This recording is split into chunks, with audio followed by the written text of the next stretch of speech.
La práctica de las 100 deidades pacíficas y airadas. Otro método para ayudar a los muertos es la práctica de las 100 deidades pacíficas y airadas. El practicante considera todo su cuerpo como el mandala de las 100 deidades pacíficas y airadas. Las deidades pacíficas se visualizan en el centro de energía situado en el corazón y las deidades airadas en el cerebro.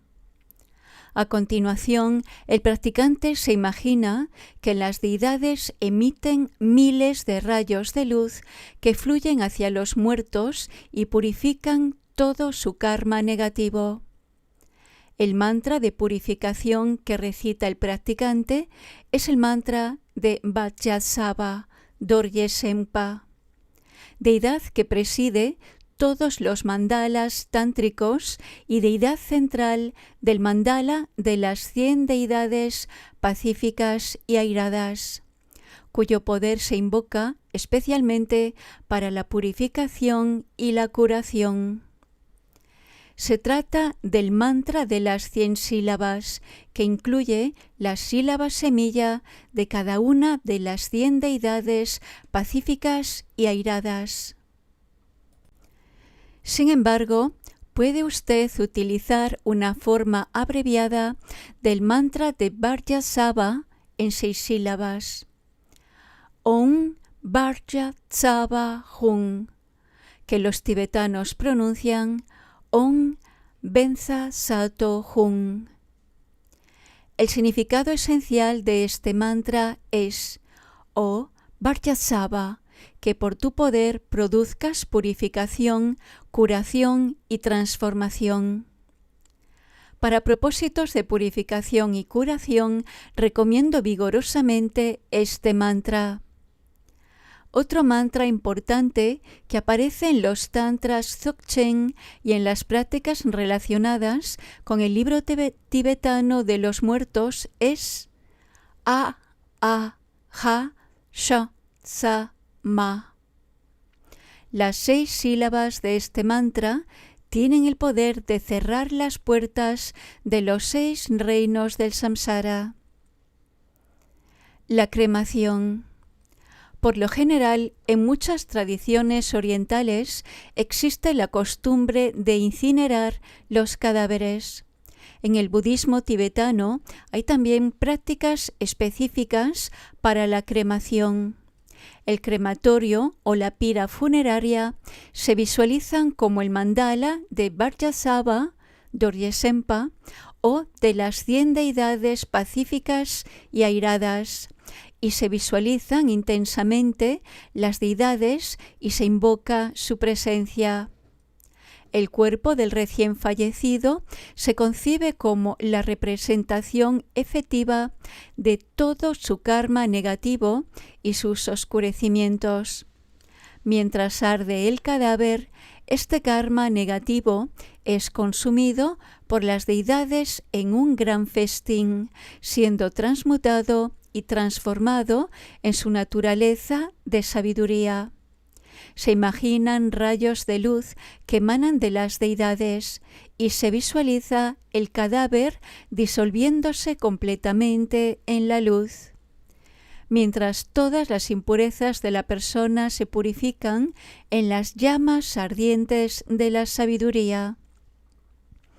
Mientras visualiza esto, puede usted recitar el mantra de las 100 sílabas de Vajrasattva Dorje Sempa o el de 6 sílabas.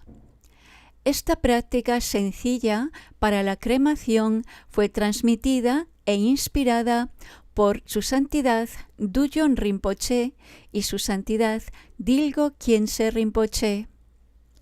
Después, las cenizas del cuerpo o del Shenyang pueden mezclarse con arcilla para hacer unas figuritas llamadas Satsa, que se bendicen y se dedican a la intención del muerto, creando así condiciones auspiciosas para un buen renacimiento. Las prácticas semanales. En un entorno tibetano se realizan regularmente prácticas y rituales cada 7 días después de la muerte, o, si la familia puede permitírselo, a diario durante 49 días. Se invita a monjes para que practiquen, sobre todo a los lamas más próximos a la familia que tenían una relación con el difunto. Se ofrecen lamparillas y se recitan oraciones constantemente, sobre todo hasta el momento en que el cadáver es retirado de la casa. Se hacen ofrendas a maestros y santuarios y se dan limosnas a los pobres en nombre del difunto.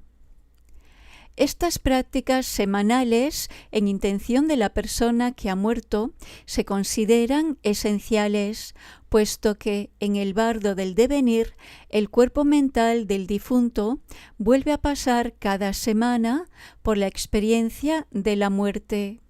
Si el muerto tiene suficiente mérito a consecuencia de los actos positivos que realizó en el pasado, el beneficio de estas prácticas puede darle el ímpetu necesario para transferirse a un reino puro.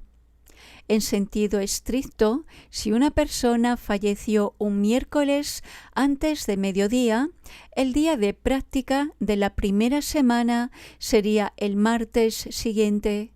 Si la persona murió pasado el mediodía, sería el miércoles siguiente.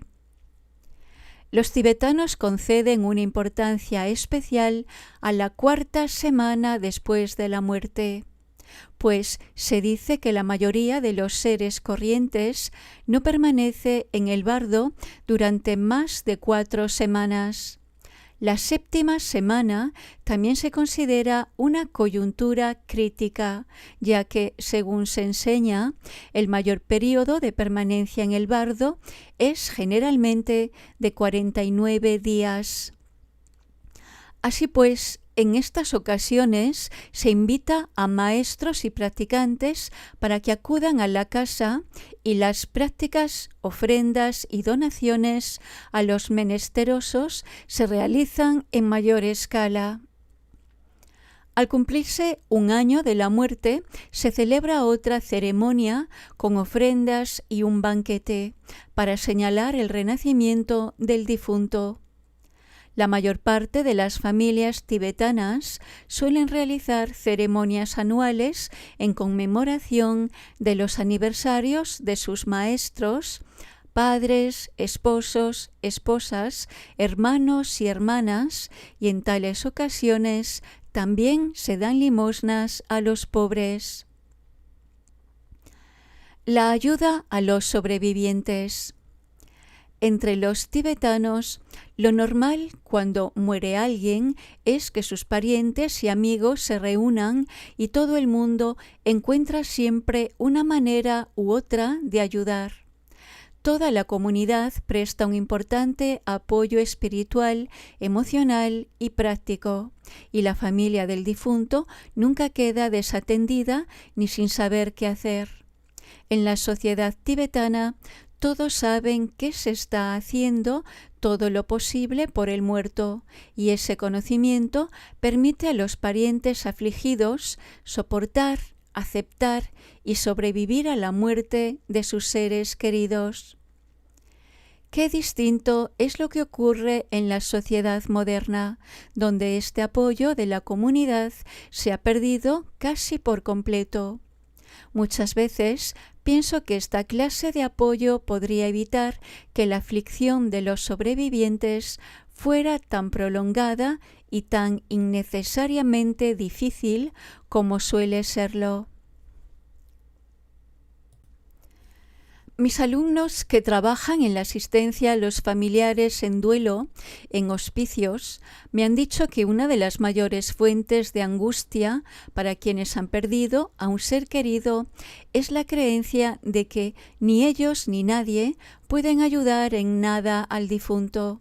Pero, como vengo explicando, es mucho lo que cualquiera puede hacer para ayudar a los muertos.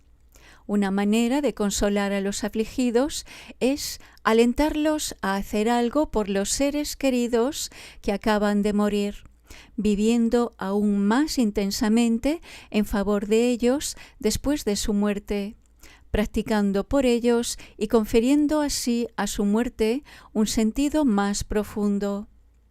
En Tíbet, los parientes llegan incluso a realizar una peregrinación en beneficio del muerto y en momentos especiales y en lugares sagrados piensan en sus seres queridos difuntos y practican para ellos.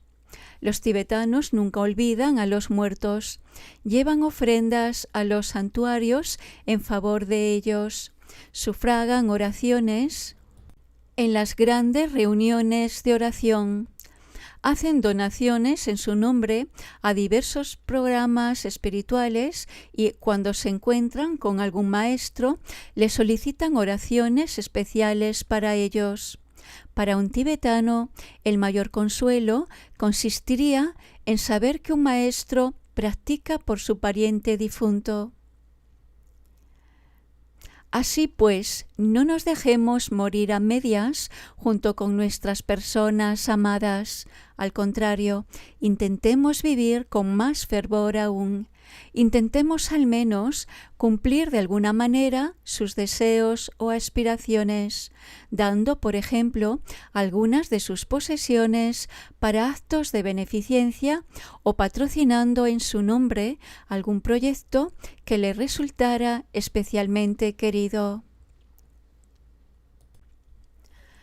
Los tibetanos suelen escribir cartas de condolencia a sus amigos afligidos diciendo, por ejemplo, algo así: todas las cosas son impermanentes y todas las cosas mueren.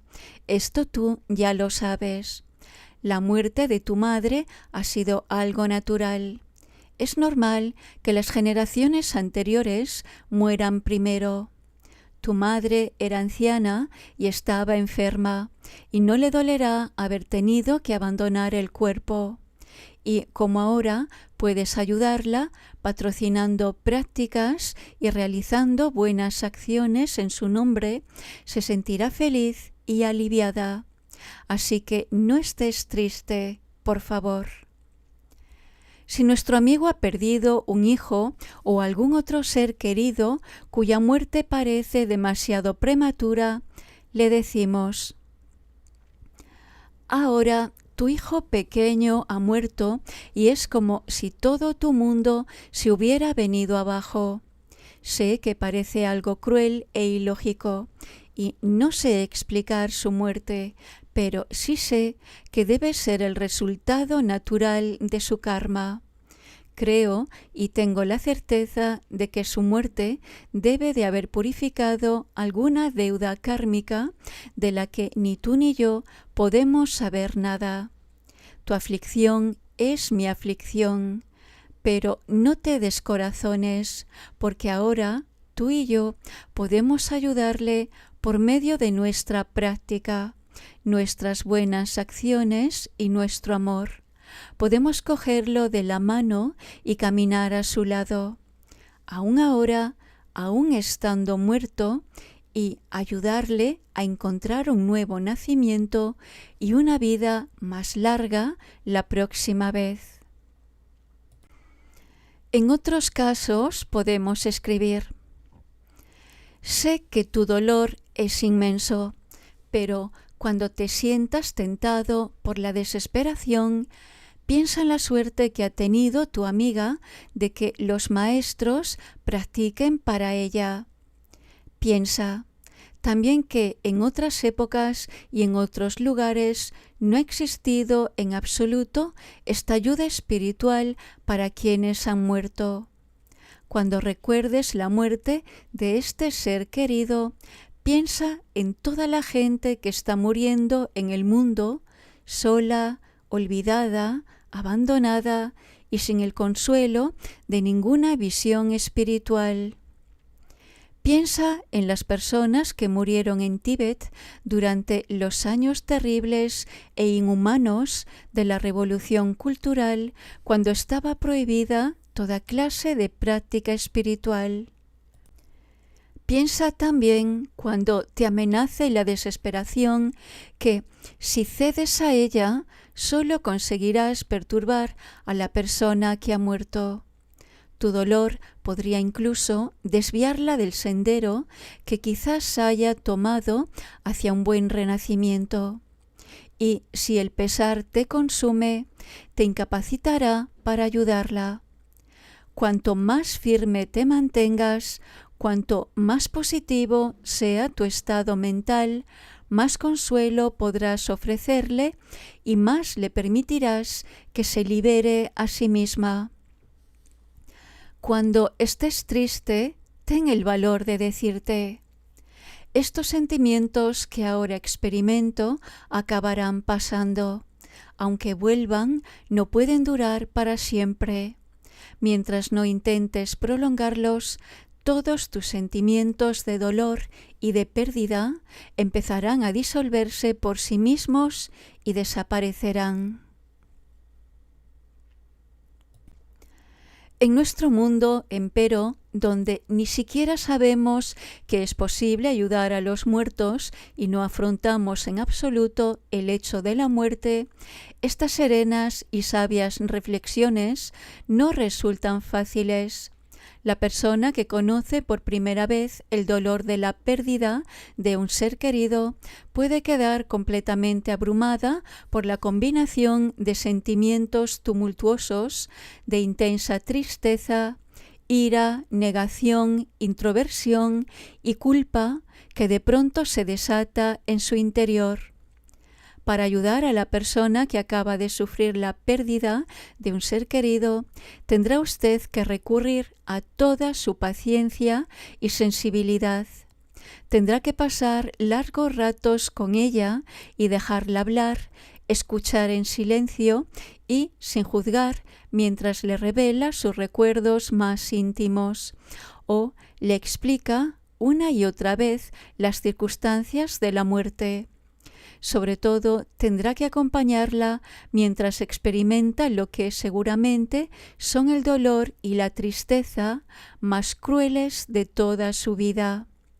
Procure estar disponible para ella en todo momento, aun cuando le parezca que no lo necesita. Una mujer llamada Carol fue entrevistada para una serie en vídeo sobre el tema de la muerte un año después del fallecimiento de su marido. Una de las cosas que le preguntaron fue: al volver la vista hacia este último año, ¿qué diría usted que la ha ayudado más?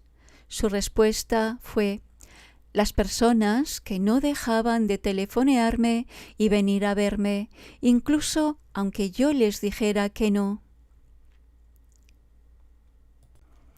Las personas que viven el dolor de la pérdida de un ser querido pasan por una especie de muerte. Igual que alguien que se encuentra a punto de morir, necesitan saber que las perturbadoras emociones que están experimentando son completamente naturales. Necesitan saber también que el proceso del duelo es largo y a menudo tortuoso, y que el pesar retorna una y otra vez en ciclos. La conmoción, el aturdimiento y la incredulidad acaban desvaneciéndose y son sustituidos por una profunda y a veces desesperada conciencia de la inmensidad de su pérdida, que con el tiempo se resuelve en un estado de recuperación y equilibrio. Dígales que se trata de una pauta que irá repitiéndose una y otra vez, un mes tras otro, y que sus intolerables sentimientos y temores de no poder seguir funcionando ya más como un ser humano son normales. Dígales que, aunque pueda prolongarse un año o dos, la aflicción llegará un día a su fin y se transformará en aceptación. Pero lo trágico es que muchas veces los familiares y amigos de la persona en duelo esperan que vuelva la normalidad a los pocos meses. eso solo consigue intensificar su desconcierto y su aislamiento, pues la aflicción continúa y a veces incluso se intensifica.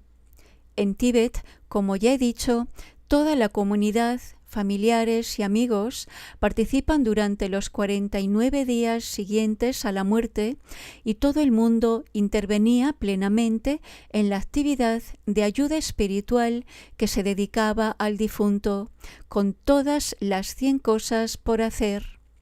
Los acongojados sobrevivientes se afligían y lloraban un poco, como es natural, y cuando al final se iba todo el mundo, la casa parecía quedar vacía. Sin embargo, el bullicio y el apoyo de esos 49 días les ayudaba de muchas maneras sutiles y afectuosas a superar una gran parte del duelo. Afrontar la pérdida en soledad, como sucede en nuestra sociedad, es muy distinto, y los habituales sentimientos de dolor y pesadumbre se intensifican enormemente cuando se trata de una muerte repentina o un suicidio, que refuerza la sensación de que los sobrevivientes son incapaces de ayudar en modo alguno al ser querido que los ha dejado. En el caso de una muerte repentina, es muy importante que los sobrevivientes vayan a ver el cuerpo, pues de otro modo puede resultarles difícil llegar a comprender que de hecho se ha producido la muerte. Si es posible, conviene que se sienten calladamente junto al cadáver, le digan lo que tengan que decirle, le expresen su amor y empiecen a despedirse. Si esto no es posible, busque una fotografía de la persona que acaba de fallecer e inicie el proceso de despedirse, completar la relación y dejar marchar. Anime a quienes han sufrido la muerte repentina de un ser querido a obrar así, pues esto les ayudará a aceptar la nueva y lancinante realidad de la muerte. Hábleles también de las maneras de ayudar a los muertos que he descrito aquí, métodos sencillos que ellos mismos pueden utilizar en lugar de quedarse reviviendo una y otra vez el momento de la muerte, llenos de desesperanza y anegados en frustración silenciosa y autorreproches. En el caso de una muerte repentina, los sobrevivientes suelen experimentar incontrolables e insólitos sentimientos de ira contra lo que conciben como la causa de la muerte. Ayúdeles a expresar esa ira, porque si la reprimen, tarde o temprano acabará sumiéndolos en una depresión crónica. Ayúdeles a dejar marchar la ira y a descubrir las profundidades del dolor que se ocultan tras ella. Y desde ahí pueden iniciar la tarea dolorosa, pero en último término curativa, del desprendimiento. Ocurre con frecuencia que, tras la muerte de un ser querido, la persona queda con una intensa sensación de culpa y repasa obsesivamente los errores cometidos en su relación o se tortura con pensamientos sobre lo que hubieran podido hacer para evitar la muerte. Ayúdele a hablar de estos sentimientos de culpa, por irracionales y absurdos que parezcan. Poco a poco, la culpa irá disminuyendo y el sobreviviente llegará a perdonarse y reanudará su vida.